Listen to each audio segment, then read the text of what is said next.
दोस्तों, होली के दिन इसे लाना ना भूलना, जन्म जन्मांतर की गरीबी को मिटा देगा। आगे आपकी मर्जी। दोस्तों, हिंदू पंचांग के अनुसार फाल्गुन पूर्णिमा को होलिका दहन है और इसके अगले दिन होली मनाई जाती है। इस साल फाल्गुन पूर्णिमा तिथि 24 मार्च को सुबह 9:54 से शुरू होगी। वहीं इस तिथि का समापन अगले दिन यानी 25 मार्च को दोपहर 12:29 पर होगा। होलिका दहन कब है?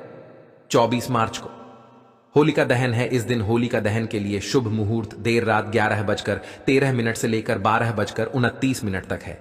ऐसे में होलिका दहन के लिए आपको कुल 1 घंटे 14 मिनट का समय मिलेगा। दोस्तों, कब है होली और रंग कब खेला जाएगा? रंग वाली होली कब खेली जाएगी? देखिए, होलिका के अगले दिन होली मनाई जाती है, इसीलिए इस साल 25 मार्च को होली है। इस दिन देश भर में धूमधाम से रंगों वाली होली मनाई जाएगी। लेकिन याद रहे, इस दिन ग्रहण भी पड़ रहा है। दोस्तों, होली पर ग्रहण का साया हिंदू पंचांग के अनुसार होली का त्योहार हर वर्ष फाल्गुन मास की पूर्णिमा तिथि की रात में आरंभ होता है। इस दौरान होली का दहन किया जाता है और उसके अगले दिन रंगों से होली खेली जाती है। इस वर्ष 24 मार्च को होली का दहन किया जाएगा और 25 मार्च को होली खेली जाएगी। होली के दिन यानी 25 मार्च को साल का पहला चंद्र ग्रहण लग रहा है, जो भारतीय समय अनुसार सुबह 10:23 से शुरू होगा और दोपहर 3:02 पर समाप्त होगा। हालांकि उप छाया होने की वजह से यह ग्रहण भारत में दिखाई नहीं देगा, जिसके कारण यहां सूतक काल मान्य नहीं होगा। अब जब सूतक काल मान्य नहीं होगा तो दिल खोलकर होली मनाएं। आप कोई भी कार्य कर सकते हैं। भारत में इस चंद्र ग्रहण का कोई भी फर्क नहीं पड़ेगा। होली जमकर मनाएं। जय श्री राम। भगवान का नाम लेकर होली खेले, आपके ऊपर कभी ग्रहण नहीं लगेगा। राम के नाम से ही ग्रहण शुभ फल यानी शुभ परिणाम देने लगता है। होली पर आपका बाल भी बांका नहीं होगा। एक बात मान कर लीजिए, दूर दूर तक इस चंद्र ग्रहण का भारत पर कोई असर नहीं होगा। यह ग्रहण बाहर विदेशों में लग रहा है, वो भी रात के समय, क्योंकि बाहर विदेशों में उस समय रात होगी, इसीलिए भारत में इसका कोई भी असर नहीं है। जब सूतक काल नहीं लग रहा है तो जमकर खेले होली। इस समय जो डर गया वह मर गया। होली का रंग इस समय आपके ऊपर जरूर होना चाहिए। होली में पूरा शरीर आपका जगमगा उठे, ऐसी होली खेलना चाहिए। दोस्तों, होली की अग्नि में यह 3 चीज भूलकर भी कभी मत डालना। इससे उल्टा आप पर गरीबी आ सकती है, घर में कंगाली आ सकती है। होली के दिन ऐसी पूजा कभी ना करें।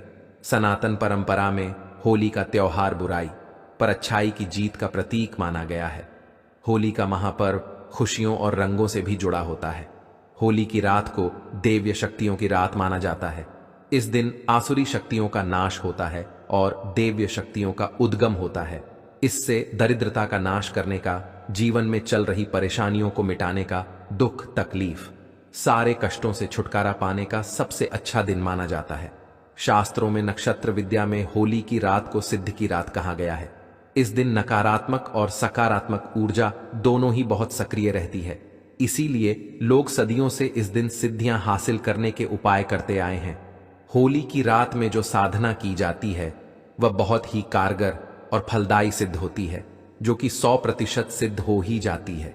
इस दिन आप किसी भी देवता की साधना को सिद्ध कर सकते हैं।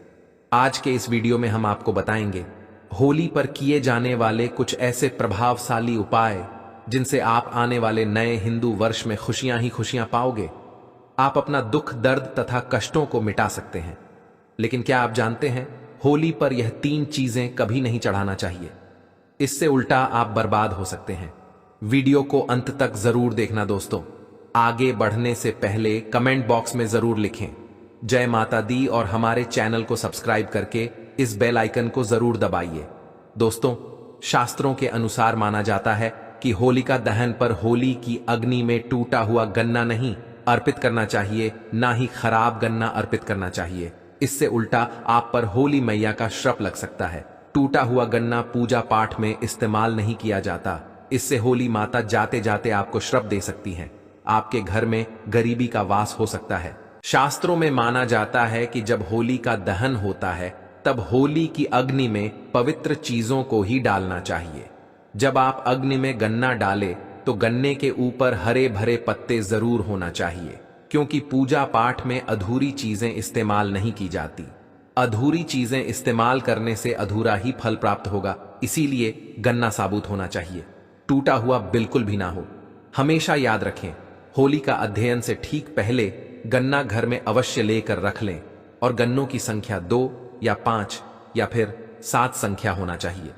दोस्तों, होली की पवित्र अग्नि में पानी वाला नारियल नहीं चढ़ाना चाहिए, इससे आप पाप के भागीदार बन सकते हैं। हमेशा सूखा नारियल ही होली की अग्नि में अर्पित करना चाहिए। पानी वाला नारियल अग्नि के अंदर भूलकर भी ना डालें। होली का दहन में सूखा नारियल ही डालना चाहिए। जो हम आपको दिखा रहे हैं, इस नारियल को अग्नि में डालने से पहले इस पर पूरे परिवार का हाथ अवश्य लगा लें। इससे होली माता जाते जाते आपको धन से माला माल तथा आपकी गरीबी को साथ ले जाएंगी।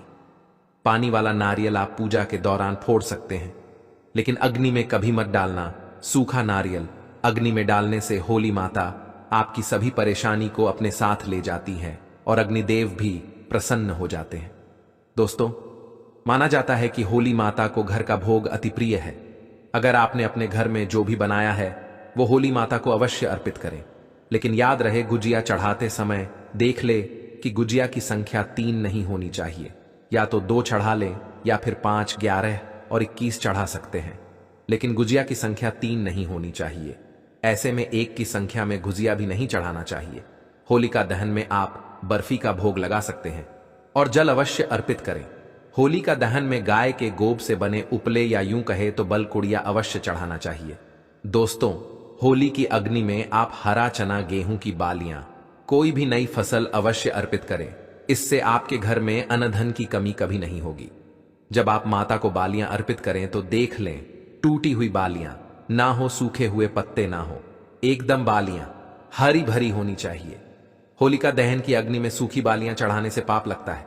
दोस्तों, शास्त्रों के अनुसार माना जाता है कि अगर आपको मासिक धर्म आ जाए तो ऐसे में आप होलिका दहन की पूजा किसी और से करवा सकते हैं।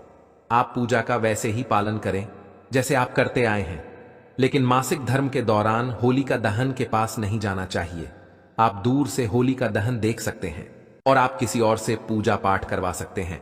इससे भी आपको फल की प्राप्ति अवश्य होगी। दोस्तों, होली की अग्नि में चावल के बने पापड़ तथा कच्चे चावल अवश्य अर्पित करने चाहिए। होली का धन में चावल अर्पित करने से धन की प्राप्ति होती है। इससे आपके घर में जितनी भी गरीबी होगी सब नष्ट हो जाएगी। कचरी, पापड़ आदि होलिका दहन में अवश्य अर्पित करना चाहिए। इसे होलिका दहन से पहले झूठा नहीं करना चाहिए। जो आपने कचरी, पापड़ आदि बनाए हैं वो होलिका दहन की अग्नि में अवश्य अर्पित करना चाहिए। इससे आपके घर में धन की कोई भी कमी नहीं होगी। दोस्तों, माना जाता है कि होलिका दहन से पहले होली की अग्नि में बगैर अर्पित किए गुजिया नहीं खाना चाहिए। जब आप माता को भोग लगा दें तभी ही इसका सेवन कर सकते हैं और सभी परिवारों में गुजिया एक दूसरे को अवश्य खिलाना चाहिए। इससे आपसी प्यार मजबूत होता है। माता को भोग लगाने से पहले गुजिया झूठी ना करें। जब आप पूजा वगैरह कर लें तब उसके बाद आप गुजिया खा सकते हैं। हमेशा याद रखें, माता को गुजिया का भोग लगाने के बाद कन्याओं को गुजिया अवश्य खिलाना चाहिए और दक्षिणा भी देना चाहिए। इससे नवदुर्गा तथा माता रानी का आशीर्वाद प्राप्त होता है। दोस्तों, इस दिन गाय को भोग अवश्य लगाना चाहिए। इस दिन आप गाय को गुजिया वगैरह अवश्य खिलाएं। गाय को मीठा भोग खिलाने से कई जन्मों जन्मों तक पीढ़ी दर पीढ़ी राज करती है। इससे सभी देवी देवताओं को भोग लग जाता है। इस दिन आप कुछ करें या ना करें, गाय माता को गुजिया का भोग अवश्य लगा दें। इसे होली मैया का आशीर्वाद सदैव आप पर बना रहेगा। दोस्तों, चाहे कुछ भी हो जाए, होलिका दहन के बाद उसके अगले दिन होली की राख आपको घर में जरूर लेकर आना है और पूरे परिवार के मस्तक पर इसको लगाना है। इस राख को आप काले कपड़े में बांधकर हमेशा घर में संभाल कर रखें और छोटे बच्चों के मस्तक पर इसे तब लगाएं जब उन्हें नजर दोष लग जाए। इससे नजर दोष आपके बच्चे के आसपास भी नहीं भटकेगी। होलिका दहन की राख को आप काले कपड़े में बांधकर दुकान के गले में या फिर लॉकर में रख सकते हैं। इससे धन में बढ़ोतरी होती है। इससे आपके धन को किसी की बुरी नजर नहीं लगती। होली की राख से आप काफी कुछ कर सकते हैं, जिससे आपके घर में धन, दौलत, सुख, समृद्धि की प्राप्ति तथा नकारात्मक ऊर्जा नष्ट की जा सकती है। दोस्तों, माना जाता है कि होली के दिन सफेद चीज कभी किसी से नहीं लेना चाहिए। इस दिन टोने टोटके बहुत ही प्रभावशाली माने गए हैं। इस दिन सबसे ज्यादा टोने टोटके किए जाते हैं। सफेद चीज में आपके ऊपर कोई काला जादू कर सकता है। होली के दिन आप सफेद चीज भूलकर भी किसी से मत लेना दोस्तों। वेद पुराण के अनुसार माना जाता है कि होली खुशियों की सौगात लेकर आती है, प्यार का प्रतीक मानी गई है होली। ऐसे में इस दिन मांस मदिरा का सेवन नहीं करना चाहिए। जो व्यक्ति होली पर मांस मदिरा का सेवन करता है तथा मांस का सेवन करता है तो उसकी अगली योनि कुत्ते को प्राप्त हो जाती है। ऐसा मनुष्य पीढ़ी दर पीढ़ी नरक की यात्रा भोगता है। शास्त्रों के अनुसार माना जाता है कि भगवान कृष्ण को होली का पर्व अति प्रिय है, इसीलिए इस दिन कोई भी ऐसा कार्य नहीं करना चाहिए जिससे भगवान कृष्ण क्रोधित हो जाएं। होली पर गाली नहीं देना चाहिए, स्त्री का अपमान नहीं करना चाहिए, इस समय बिस्तर छोड़ देना चाहिए। होली के दिन ज्यादा सोना नहीं चाहिए। होली के दिन पवित्र पर्व पर सहवास नहीं करना चाहिए।